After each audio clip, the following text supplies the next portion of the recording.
And welcome my dear students to supergrade CVT plus boards. मैं हूं Pallavi ma'am और मेरे साथ आप प्रिपरेशन कर रहे हैं अपनी ज्योग्राफी बोर्ड एग्जाम्स की। आप सब जानते हैं कि आपका ज्योग्राफी का बोर्ड एग्जाम कब होने वाला है बेटा? 29th ऑफ February को। हाँ जी, आज से सिर्फ 5 दिन बचे हुए हैं। मैं ऑलरेडी स्ट्रैटेजी सेशन और one shot revision session, MCQ session आपके लिए लेकर आ चुकी हूँ। आप सभी को मालूम है, मैंने स्ट्रैटेजी में डिस्कस किया था कि हम क्वेश्चन पेपर को सेक्शन वाइज टैकल करने वाले हैं। यहां पर हम देखने वाले हैं सेक्शन बी में आने वाले आपके सोर्स बेस्ड क्वेश्चंस। आप सभी जानते हैं कि सोर्स बेस्ड क्वेश्चंस का अच्छा खासा वेटेज होता है। Section B question number 18 and 19 दो सोर्स बेस्ड क्वेश्चंस आने वाले हैं। एक सोर्स होगा पिक्टोरियल फॉर्म में, वो कोई ग्राफ हो सकता है, कोई चार्ट हो सकता है, कोई मैप हो सकता है। एक सोर्स होगा पैसेज फॉर्म में, उसमें से 3 सब क्वेश्चंस बनेंगे। लाइक क्वेश्चन नंबर 18 में अगर कोई एक इमेज आ गई है 1 2 3 करके 3 सब क्वेश्चंस बनेंगे। मोस्टली वो 3 मार्क्स का होगा, 1 mark each for each question. अब सबसे बेसिक चीज क्या है कि आपको मोस्ट प्रोबेबली उन क्वेश्चंस का आंसर डायरेक्टली या तो उस पिक्चर में मिल जाएगा या तो डायरेक्टली उस पैसेज में मिल जाएगा, और कुछ क्वेश्चंस ऐसे हो सकते हैं जो थोड़े से एनालिटिकल होंगे, जिसमें आपको सोच विचार करके सोच समझ के अच्छे से अपना आंसर लिखना होगा। आ गई क्या बात समझ में? ये चीज बहुत सिंपल है, सॉर्टेड है, आपको समझ में आ चुकी है। चलिए अब हम इस सोर्स बेस्ड क्लास के को शुरू करते हैं। उससे पहले बेटा एक चीज आपको बता दूं, आप लोगों की क्वेरीज रहती है मैम अगली क्लास कब आने वाली है, क्या आने वाली है, तो मैं आपको बता दूं कल सुबह 11 बजे one shot revision chapter number 5 to chapter number 8 book 1 fundamentals of human geography. ठीक है, कल सुबह 11 बजे की क्लास में सबको आ जाना है। वन शॉट रिवीजन में हम चैप्टर 5 टू चैप्टर 8 करेंगे। आज सभी ने बहुत अच्छे से उस चैप्टर को पढ़ा है, चैप्टर 1 टू 4। ठीक है, और जिसने नहीं देखा हो यूट्यूब पे लाइव क्लास की रिकॉर्डिंग डली हुई है, आप जाकर देख सकते हैं। फिर 7 PM को आपको मिल जाएंगे वर्ल्ड मैप सीरीज के क्वेश्चन, वर्ल्ड मैपिंग। 1 लेक्चर में आपके पूरे वर्ल्ड मैपिंग कवर हो जाएगी, तो 7 बजे ये लेक्चर को भी देख लेना है। चलिए शुरू करते हैं। अब जल्दी से देख लीजिए, आपके पास में जैसे ये डायरेक्ट ये पिक्चर आ जाएगी सोर्स बेस्ड क्वेश्चन में। यहाँ पर यू हैव 5 और 6 क्वेश्चन। आपको एग्जाम में मैं पैटर्न बता चुकी हूँ, सिर्फ 3 क्वेश्चन आएंगे। These extra questions are just for practice. ठीक है बेटा, ये एक्स्ट्रा क्वेश्चन सिर्फ प्रैक्टिस के लिए है। ठीक है, देखिए आपको सबसे पहले दिख रहा है रशिया का मैप है। Here you can see a railway line going on. अब आपको फर्स्ट क्वेश्चन आ जाता है, which railway line is shown in the map? आपको प्रॉपर 1 स्टेटमेंट में आंसर देखना होगा। The railway line shown in the map is the Trans-Siberian Railway। बहुत simple सा एक आंसर लिखा, 1 मार्क पक्का। ठीक है, ये जो कौन सा मैप दिख रहा है आपको, कौन सी रेलवे लाइन है बेटा? ट्रांस साइबेरियन रेलवे लाइन है। ठीक है, चलिए name the continents linked by this rail route. कौन से कॉन्टिनेंट्स को लिंक करता है? बहुत इजी सा क्वेश्चन है, Asia and Europe. The continents linked by this railway line is are Asia and Europe. इतना सा आंसर लिख देना है। Name the terminal station along the Atlantic coast और name the northern and southern most points of the railway line. आपको terminal stations लिखने हैं। The terminal stations are, यहाँ पे दिख जाएगा सेंट पीटर्सबर्ग एंड व्लादिवोस्टॉक। आपको अगर ओशन कॉन्टिनेंट से आता है या फिर नॉर्दर्न एंड सदर्न मोस्ट आता है, आप सिर्फ एक लाइन में लिखेंगे northern most point, southern most point, Saint Petersburg, Vladivostok. War terminal on Pacific coast, Vladivostok. Simple सा आंसर करना है, डायरेक्ट क्वेश्चन में समझ में आ जाएगा। ठीक है, प्रॉपर लिखना है बस इस आंसर्स को। Now why is this railway line considered the lifeline of Russia? Explain how this railway line is helpful for the promotion of trade in the region. मैंने क्या बोला था, 1-2 क्वेश्चन ऐसे होंगे जो बहुत सिंपल सॉर्टेड से होंगे। हो सकता है 1-2 क्वेश्चन थोड़े से एनालिटिकल हो, ये वो एनालिटिकल क्वेश्चन है बेटा। आ रही है बात समझ में? आपको बताना है कि how this railway line works as the lifeline of Russia, because these connects the extreme parts of the country with each other. Transport and communication easy हो जाता है। अपने एनालिसिस के बेसिस पे आपको पॉइंट्स यहाँ पर लिख कर आ जाना है। आ रही है बात समझ में? चलिए अगला क्वेश्चन देख लें। आपकी एनालिटिकल अंडरस्टैंडिंग का खेल है पूरा। Here you can see the Australian continent, यहाँ पर भी एक रेलवे लाइन कनेक्ट करती हुई दिख रही है, पर्थ से आ रही है मेलबोर्न तक, ठीक है। Name the transport route, trans continental railways है बेटा, ये trans continental railways in Australia. Last station located on the Pacific coast, Pacific coast पे लास्ट स्टेशन कौन सा है बेटा? पैसिफिक कोस्ट पे last station Sydney, Pacific coast पे लास्ट स्टेशन आपका दिख रहा है Sydney. Okay, name the eastern and western most points in the railway line, again eastern most point Perth, western most point Sydney, last station Melbourne है लेकिन western most point कौन सा है? सिडनी, ध्यान से करेंगे। Okay, why is this route known as the artery of the country from where it goes? अब country की आर्टरी क्यों कहा जाता है बेटा? बहुत सिंपल सी चीज है, जब कोई भी रेलवे लाइन है वो गुड्स एंड सर्विसेज का ट्रांसपोर्ट इजी करती है, इंटरकनेक्टेडनेस लोकल पीपल में इंक्रीज करती है, तो automatically that becomes the artery और the lifeline of the country. दो चीजों को आप मेंशन करेंगे इस आंसर में, किसी भी रेलवे लाइन के पे, किसी भी ट्रांसपोर्ट लाइन पे अगर ये क्वेश्चन आता है। क्या दो पॉइंट्स मेंशन करने हैं? चलो मैं फिर से बता दे रही हूँ। पहला पॉइंट क्या हो जाएगा? बिकॉज इट कनेक्ट्स, है ना, वो क्या कनेक्ट करता है? Different parts, raw materials are transported to the industrial regions, उस कंट्री के स्पेसिफिक इंडस्ट्रियल रीजन्स लिख देंगे, इकोनॉमिक इंपॉर्टेंस लिख देंगे और सोशल इंपॉर्टेंस लिख देंगे, how it connects the people. आ गई है बात समझ में? सिंपल सी चीज है। अगला क्वेश्चन क्या है? Which important port is being indicated by the midpoint of this route? Midpoint of this route में कौन सा important port है बेटा? It is Port Auguste, ठीक है, यहां मेंशन कर देती हूं मैं, पोर्ट ऑगस्ट, ठीक है, this is the mid point, ठीक है, याद रहेगा सबको। चलिए बेटा बहुत सिंपल है, again I am telling you, जिस तरह से मैंने बताया एमसीक्यूज में 17 मार्क्स स्कोर किए जा सकते हैं, not a very big deal, उसी तरह से आई एम टेलिंग यू यहाँ पर भी ये 6 मार्क्स स्कोर करना बहुत इजी है। ओके, कभी भी जब आपको थाली में खाना लग के मिलता है, कैसे एक साथ सारा कुछ खा लेते हैं, रोटी खाएंगे, सब्जी खाएंगे, दाल खाएंगे, चावल खाएंगे, वन बाय वन चीजें खाते हैं, इसी तरह से वन बाय वन सेक्शंस को कवर करके प्रिपरेशन करेंगे, पूरा का पूरा अच्छा प्रिपरेशन हो जाएगा, ठीक है। Again you have a canal here, ठीक है, शिप कैनाल का मैप है, देखो गल्फ ऑफ स्वेज दिख रहा है, स्वेज यहाँ पे मेंशन किया हुआ है, मेडिटेरेनियन सी दिख रहा है, पोर्ट सईद दिख रहा है, पोर्ट अलेक्जेंड्रिया भी होगा यहाँ। ओके, तो कौन सा, which identify and name the canal shown in the map, कौन सी कैनाल है? This is the Suez canal. From which country does it pass? It passes from Egypt, ठीक है, इजिप्ट से पास होती है। The canal connects which two seas? It connects the Red Sea with the Mediterranean Sea, ठीक है, red सी को connect करता है किससे? मेडिटेरेनियन सी से, यहाँ दिख रहा है आपको Gulf of Suez, it opens into the Red Sea, ठीक है। Why is the canal considered a gateway of Europe to the Indian Ocean? Initially बेटा क्या होता था, ब्रीफली बात को समझ लो, जब इंडिया आना होता था लोगों को यूरोप से, वो पूरा अफ्रीकन कॉन्टिनेंट का चक्कर लगा के आते थे, लेकिन अब एक शॉर्टकट बन गया है जहां से मेडिटेरेनियन सी से डायरेक्टली अरेबियन पेनिनसुला होते हुए इंडिया आया जा सकता है। That is why this is called the gateway of Europe to Indian Ocean, ठीक है, डायरेक्ट कनेक्टिविटी मिल गई है without going to the Atlantic Ocean, ठीक है, दे कैन कम डायरेक्टली। आ गई बात समझ में? चलिए अगला क्वेश्चन देख लेंगे। Here again you have a another canal, Atlantic ocean आपको दिख रहा है, यहाँ पे नाम भी लिखा हुआ है बेटा, कौन सी कैनाल है ये? You have to identify and name, so this is the Panama Canal, ठीक है। The canal connects which two water bodies? Atlantic Ocean with Pacific Ocean, दो मेजर ओशंस को कवर करता है।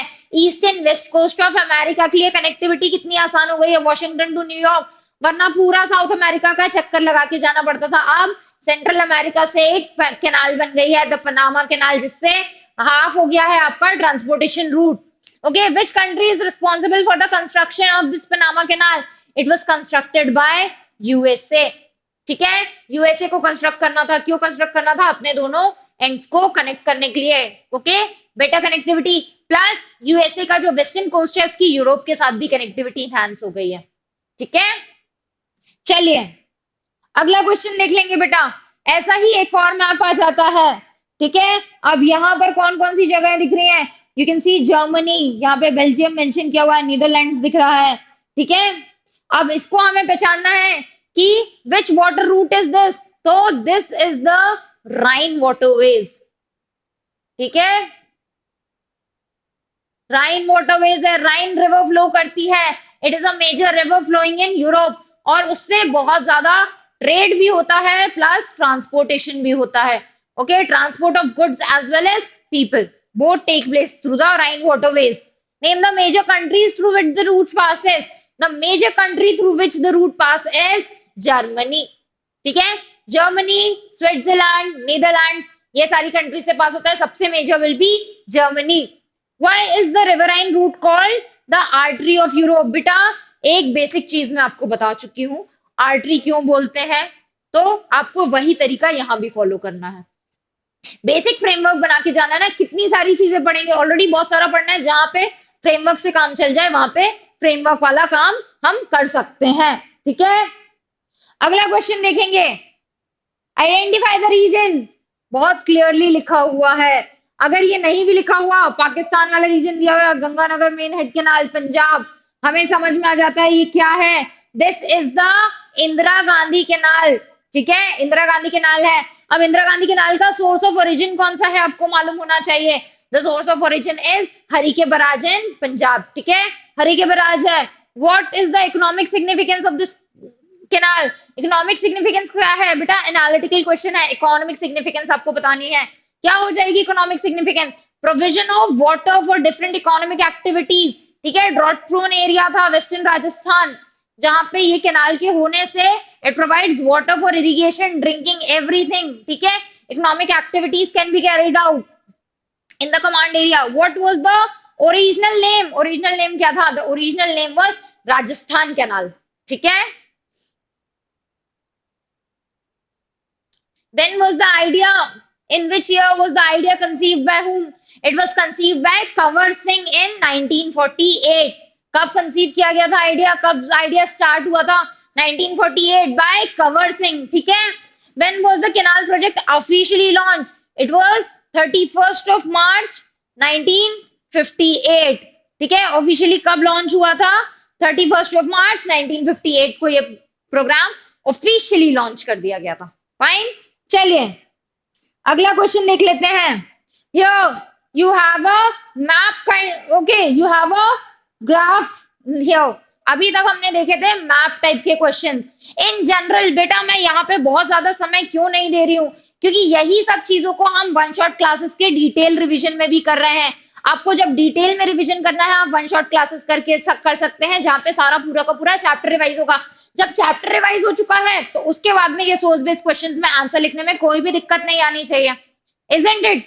चलिए तो the most populous countries in the world का जो एक चार्ट है, ग्राफ है, वो आपको मिल गया है।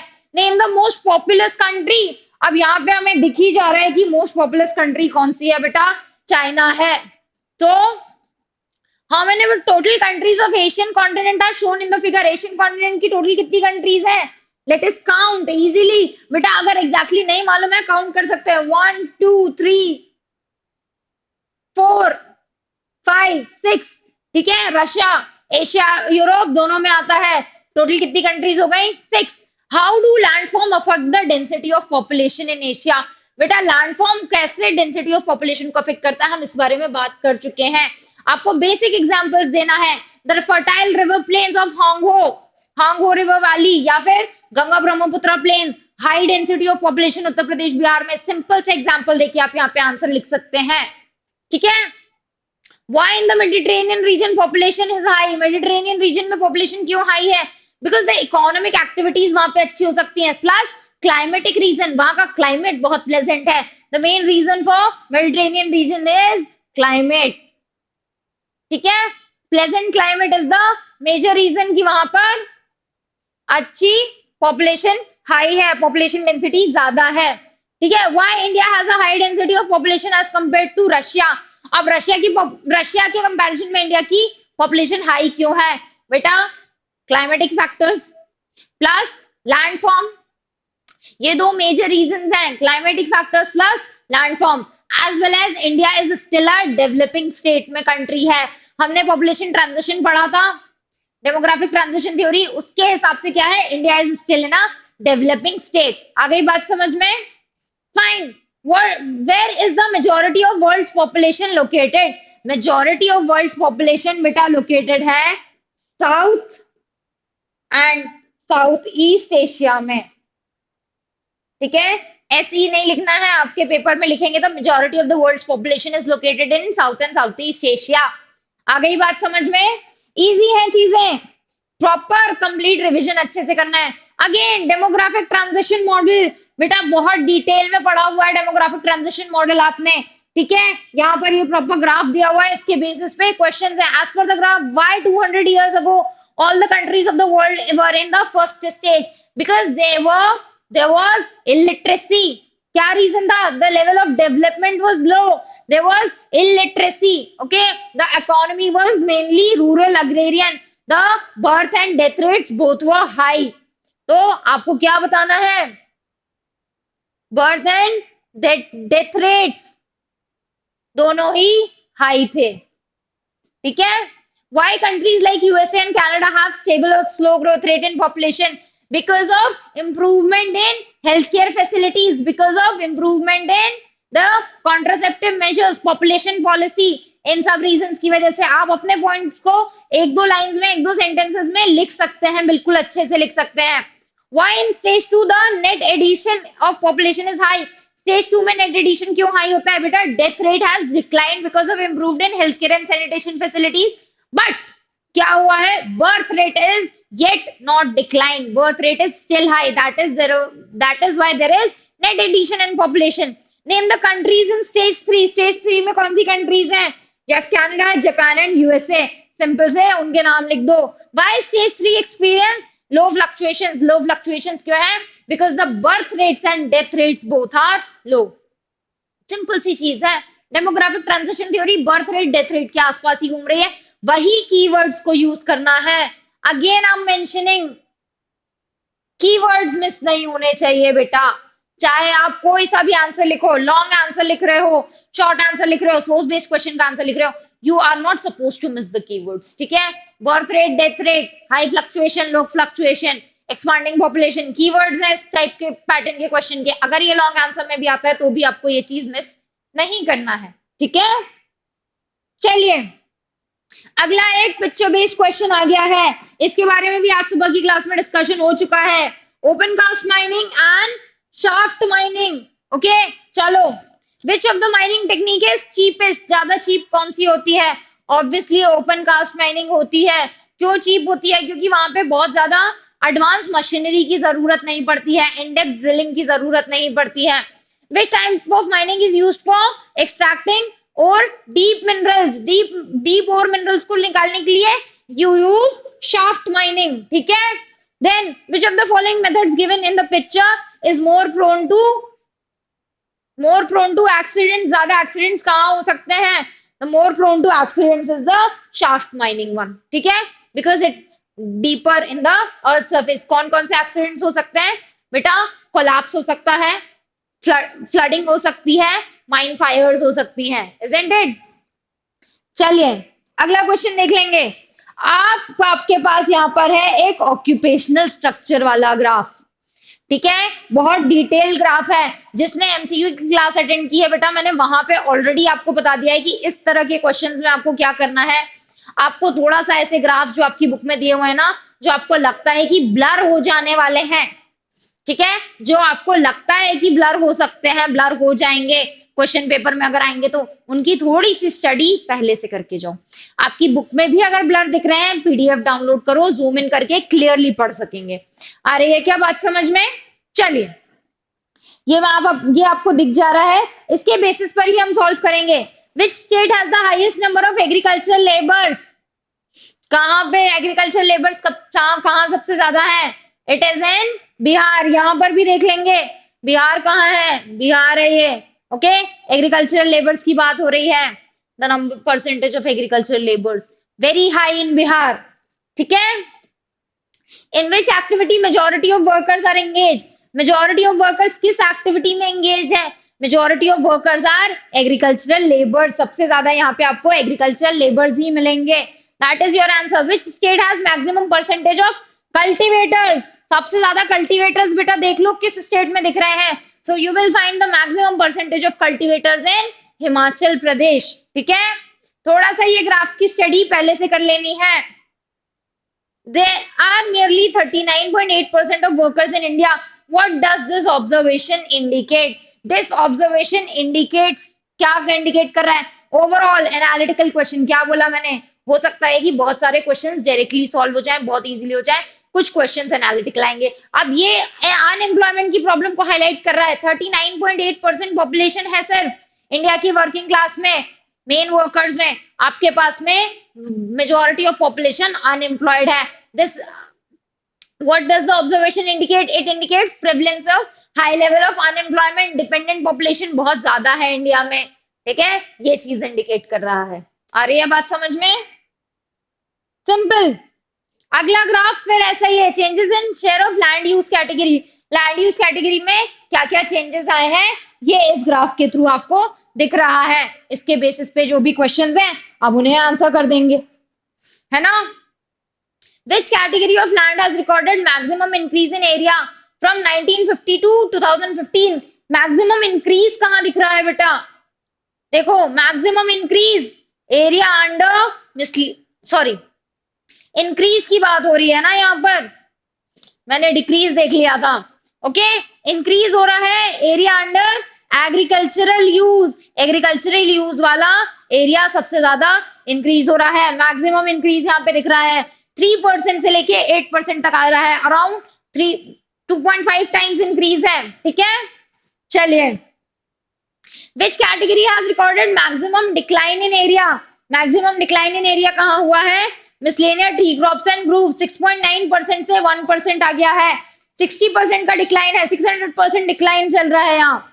ठीक है, what could be the reason behind decrease in area and wasteland? Area और वेस्टलैंड के डिक्रीज होने का क्या रीजन हो सकता है? The major reason is change in land use pattern. क्यों? Because the area under agricultural cultivation is increasing. Already आपने देख लिया है कि सबसे ज्यादा एग्रीकल्चर कल्टीवेशन में एरिया इंक्रीज हो रहा है। सीधी सी बात हो गई। आ रही है बात समझ में?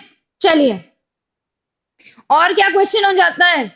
Which of these categories has recorded an increase in area from 1950 to 2015? हमने देखा था इंक्रीज कहाँ पे रिकॉर्ड हुआ है? एग्रीकल्चरल लैंड में।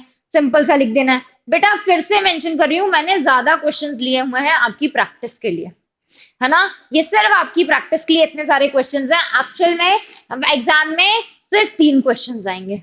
ठीक है, 3 क्वेश्चंस आएंगे, 3 मार्क्स के रहेंगे। मोस्ट प्रोबेबली एक क्वेश्चन हो सकता है, 2 क्वेश्चन हो सकते हैं जो डायरेक्टली बन जाएंगे आपसे। एक एनालिटिकल क्वेश्चन आएगा, बी प्रिपेयर्ड फॉर दैट, है ना। चलो, have a look at the next question. अगला क्वेश्चन बेटा पैसेज के फॉर्मेट में भी आता है। ठीक है, आपको ये चीज ध्यान रखनी होगी कि आपको पैसेज के फॉर्मेट में भी क्वेश्चन जो है आ सकते हैं। ठीक है, इस तरह से पैसेज का फॉर्मेट रहेगा जैसे ये gathering and hunting are the oldest economic activities known. These are carried out at different levels with different economic orientation. आपको क्या करना है? आपको पूरा पैसेज अच्छे से रीड करना है। और पैसेज से पहले बेटा एक बार मैं ये ट्रिक अपने सभी स्टूडेंट्स को बोलती हूँ, पैसेज रीड करने से पहले क्वेश्चंस पे ध्यान दे देंगे। क्वेश्चंस के अकॉर्डिंग फिर पैसेज पे जाएंगे। In which type of climatic region gathering is practice? किस क्लाइमेटिक रीजन में होती है? Gathering is practice in regions with harsh climatic condition.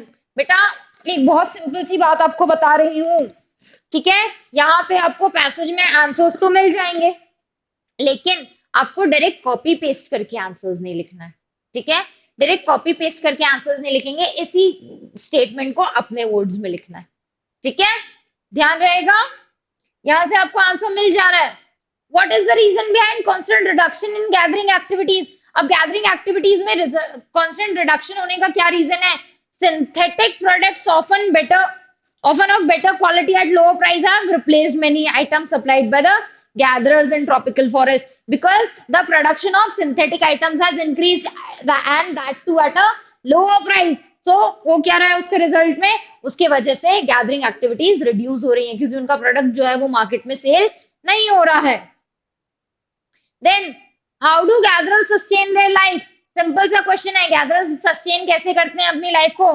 Gatherers sustain their life through which activities they follow the hunting and gathering, उनकी जो life होती है वो mainly forest products में, नेचुरल प्रोडक्ट्स पे डिपेंडेंट होती है।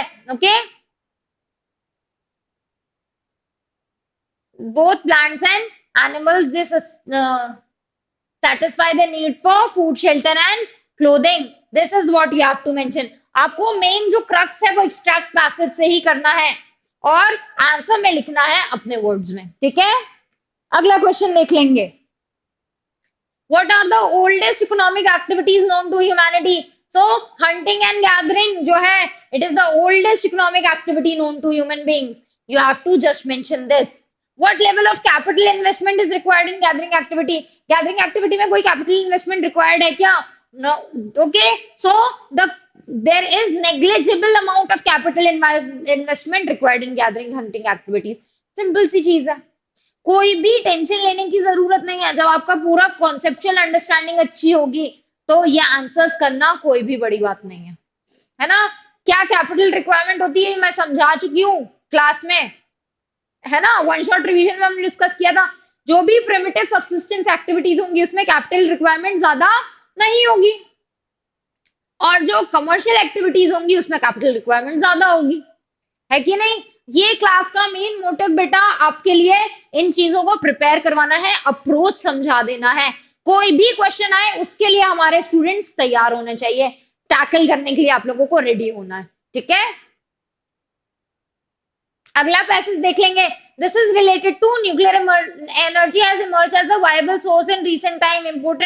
Important minerals used for generation of nuclear energy are uranium and thorium. Apart from this, you have geographically uranium ore occur in several locations along the Singhbum copper belt. It is also found in Udaipur, Alwar, Jaipur, Jhunjhunu. बहुत सारी चीजें इसमें mention की हुई हैं, mainly nuclear energy से related ये passage है। चलो क्वेश्चन देख लेते हैं क्या क्या है। Thorium is obtained from which mineral? बेटा शायद एमसीक्यू क्लासेस में हमने ये डिस्कस किया था, थोरियम के बारे में बिल्कुल किया था। So thorium is obtained from, यहाँ पे क्लियर दिया हुआ है। Okay, thorium is mainly obtained from monazite and limestone in the beach sand along the coast of Kerala and Tamil Nadu. Clear मालूम होना चाहिए, मोनाजाइट सैंड से मिलता है thorium mineral. It is a nuclear energy mineral. Which source of energy is renewable in nature? Okay, तो according to this आपको कौन सा सोर्स ऑफ एनर्जी विच है वो, विंड मेंशन कर सकते हो, सोलर मेंशन कर सकते हो। You know the answers. In which region deposits of copper were found? Copper deposits किस रीजन में मिलते हैं? बेटा मेनली जो आपको मालूम है खेतरी, खेतरी माइंस ऑफ राजस्थान। जो भी आपको अच्छे से मालूम है, एक या दो रीजन्स को याद कर लेंगे, आपका काम उतने में हो जाएगा। ज्यादा चीजों को कॉम्प्लिकेट नहीं करना है please. I am requesting this again and again. Minimum effort maximum result, ठीक है। अगला क्वेश्चन देख लेते हैं। Density of population is expressed as number of people living per unit area. It helps in getting a better understanding of spatial distribution of population in relation to land. Density of population in India is 382 persons per square kilometer. So all this details is given. What is the defining feature of density of population in a region? Defining feature क्या होता है? It helps in getting a better understanding of spatial distribution of population in relation to land. Population density का defining feature क्या है? Better understanding provide करता है of population in terms of land, in relation to land. Simple question, simple answer. ठीक है? Now, which northeastern state does not come under the category of low population density? बेटा direct question है, factual आपको passage में मिल जाएगा.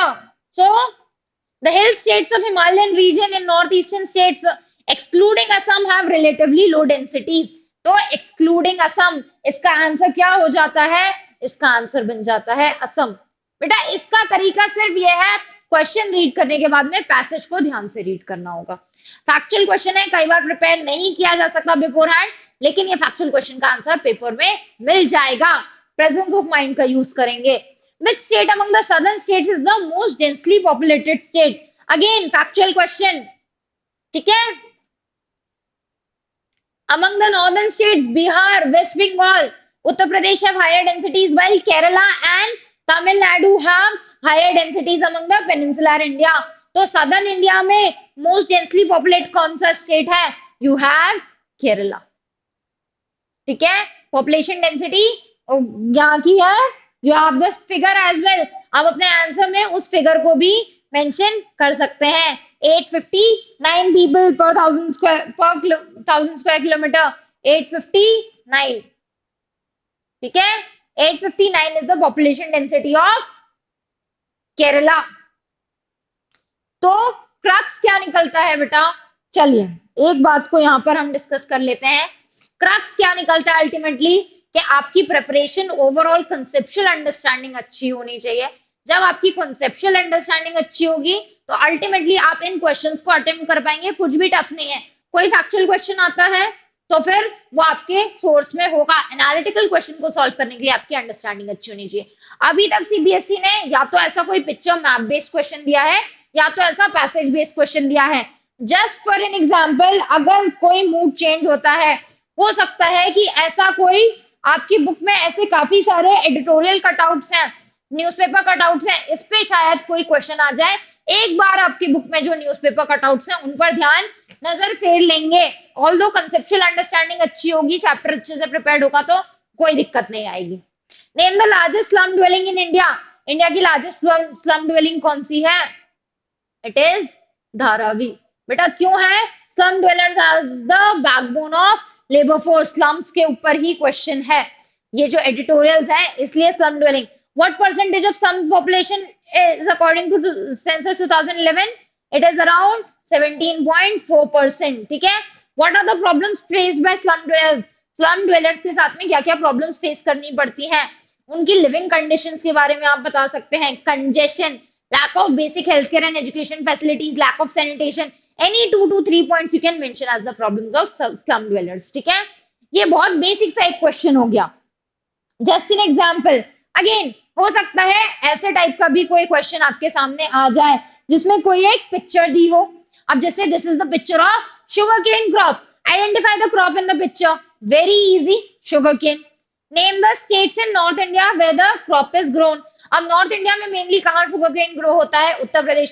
अलग से कोई पिक्चर ले लेके बैठोगे क्या इनकी प्रिपरेशन के लिए? होलिस्टिकली जब चैप्टर प्रिपेयर कर रहे हैं ये सारी चीजें तभी हो जाएंगी। Name 2 states in western India which produce this crop. So Maharashtra, Gujarat, वहां पर यहाँ पे शुगर केन प्रोड्यूस होता है वेस्टर्न इंडिया में, मालूम है हमें।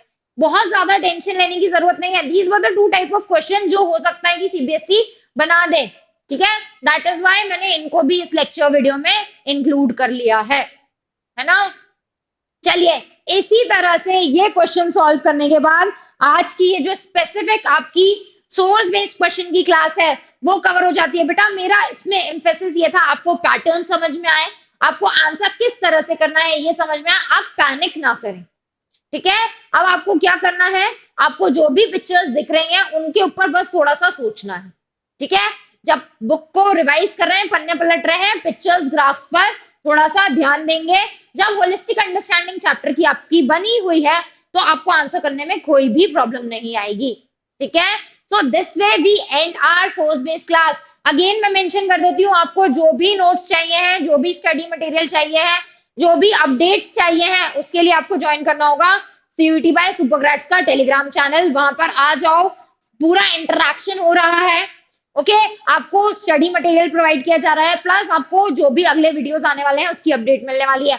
Next live class tomorrow morning 11 AM we'll do the one shot revision chapter 5 to 8। आप लोगों को वहां पहुंच जाना है। ठीक है, चलिए all the very best for your exam. We will meet in the lecture tomorrow morning at 11। Till then take care, take good care of your health, work hard, study hard, all the very best. Bye bye.